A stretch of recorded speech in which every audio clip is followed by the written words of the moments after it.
He never stopped fighting, but he certainly didn't win that battle.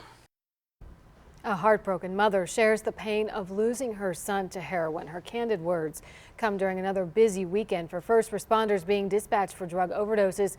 Cleveland police responded to 7 calls last night, including 1 fatality. And tonight, that mother opens up only to News 5 about her son's heroin addiction and how it claimed his life. Paul Kiska now live in the tech center for us tonight with the unusual step this mom took to get people to talk openly about addiction.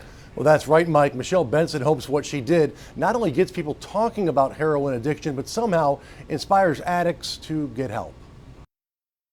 Michelle Benson says her 25-year-old son, Adam Bear, an Akron native, loved sports, jet skiing, and snowboarding. But after getting addicted to opiates, he started using heroin, and his life spiraled out of control. Once he started heroin, like so many other people suffering from addiction, he struggled with it. He never stopped fighting, but he certainly didn't win that battle.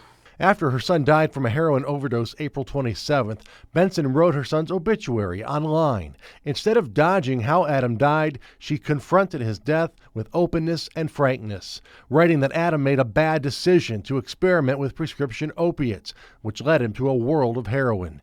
She also wrote that Adam sought help but battled addiction for years. What we've learned through this is that there are so many families struggling and they just keep it quiet because it's shameful and they're ashamed, and there's a real stigma attached with that, and we just have to break that cycle if we're going to do something different about those struggling in addiction. This mom hopes her candid obituary might save a life, somehow encouraging an addict to get help. For our family, at least, we know that Adam is finally at peace, but now we want to be part of helping other families, sharing resources and sharing and just talking about addiction to try and erase that stigma.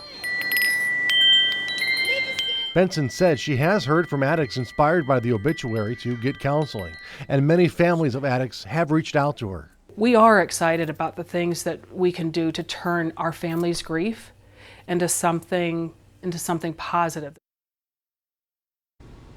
And you can read that entire obituary on our News 5 app. Paul Kiska, News 5.